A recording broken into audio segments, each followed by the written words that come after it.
Hello guys, आज हम बात करेंगे एक्सरसाइज 1.2 के इंट्रोडक्शन में क्लास 10th मैथमेटिक्स। इसका मैं एक टॉपिक आपको पहले भी बता चुका हूँ, फंडामेंटल थ्योरम ऑफ अर्थमेटिक।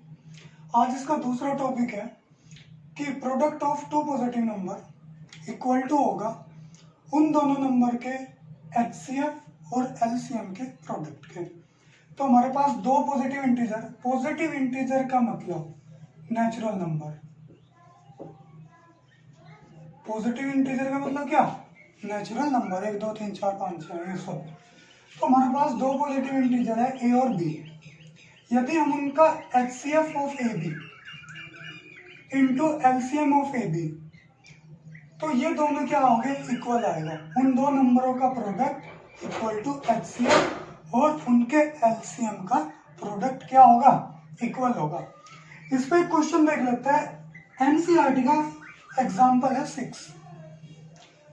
तो इसमें कहा है find LCM and HCF. LCM और एचसीएफ फाइंड करना है किसका? 6 और 20 का। किससे? By prime factorization method. तो ये प्राइम फैक्टराइजेशन मेथड तो आप पहले भी पढ़ चुके हैं, काफी इजी है। जैसे कि यहाँ पे 6 है, 6 का एलसीएम लो, क्या आएगा? 3 3। फिर 20 है, 20 का एलसीएम लो, 2 10 5 1। तो देखो 6 को हम कैसे लिख लेंगे? 2 इंटू 3। 20 को हम कैसे लिखेंगे? 2 इंटू 2 इंटू 5। एचसीएफ कितना आ गया? जो दोनों में क्या होता है? कॉमन होता है। एचसीएफ क्या होता है? जो दोनों में कॉमन होता है। तो क्या आ गया? कॉमन 2। फिर एलसीएम निकाल लेंगे। तो एलसीएम क्या होता है? कॉमन पार्ट लिखते हैं। कॉमन पार्ट कितना है? 2। बाकी जो बच गया ये और ये सब मल्टीप्लाई करो, कितना आया? 60। अब आप कहोगे कि सर ये इक्वल टू ये कैसे हो गया? प्रूफ करके बताओ। तो यहाँ पे देखो फॉर्मूला लिखा हमने, दो नंबर थे 6 और 20, दोनों की मल्टीप्लाई कर दी इक्वल टू एचसीएफ कितना आया इसका? 2। एलसीएम कितना आया? 60। रख दिया, मल्टीप्लाई करो दोनों की, 120 120 आ गया 120। हो गया प्रूफ, ये फॉर्मूला। अब आप कहोगे कि यदि यहाँ पे दो नंबर ना हो और यहाँ पे 3 नंबर हो, तो क्या तब भी ये फॉर्मूला काम करेगा? तो यदि 3 नंबर है तब ये फॉर्मूला काम नहीं करेगा। जैसे a into B into C equal to HCF of A B C into LCM of A B C, तो तब ये फॉर्मूला काम नहीं करेगा। ये फॉर्मूला सिर्फ आपको किसके? दो नंबरों के लिए ही याद रखना है। अब हम बात करेंगे एग्जाम्पल 8। तो एग्जाम्पल 8 में क्या कह रहा है? 3 नंबर है 6 72 और 120। इनका हमें एलसीएम और एचसीएफ फाइंड करना है। कौन से मेथड से? Prime factorization method. Prime factorization method. तो 6 है, 6 का एलसीएम लो, 2 3 फिर 1। 72 का एलसीएम लो, 36 फिर 2 से डिवाइड करोगे 18 फिर 9 आएगा फिर 3 फिर 1। 120 का एलसीएम लोगे तो कितना आएगा? 60 फिर 30 फिर 15 5 फिर 1। तो देखो 6 के फैक्टर क्या है? 2 और 3, 2 और 3। 72 के फैक्टर 1 2 3 लिख लिए ऑब्वियसली।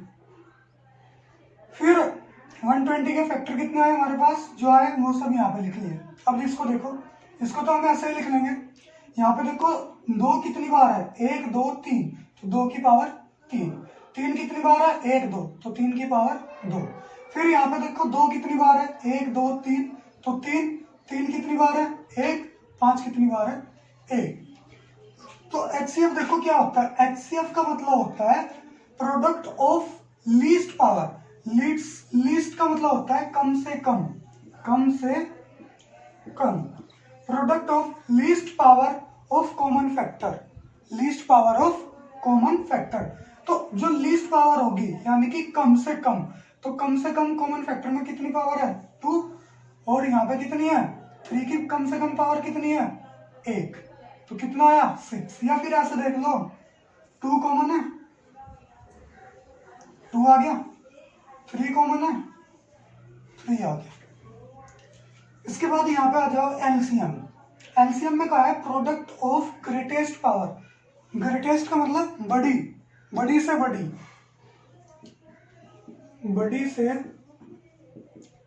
बड़ी। Greatest power of common factor, जो कॉमन फैक्टर होंगे उनमें greatest power and other non common factor, उनका प्रोडक्ट। तो यहाँ पे देखो, ये यहाँ पे क्या है, कॉमन है। इसमें बड़ी पावर किसकी है, 2 की पावर 3 है, 2 की पावर 3, तो कितनी है बड़ी पावर, 2 की पावर 3। फिर इसमें 3 में देखो ग्रेटेस्ट पावर, बड़ी से बड़ी पावर कौन सी है, यहाँ पे 3 की पावर 1 है, 3 की पावर 1, 3 की पावर 2, तो बड़ी क्या है 3 की पावर 2। फिर 5 तो सिंगल है, उसका ऐसे लिख लो, तो ये कितना आ गया 360। तो ऐसा हम निकालते हैं प्राइम फैक्टराइजेशन मेथड से एलसीएम और एचसीएफ।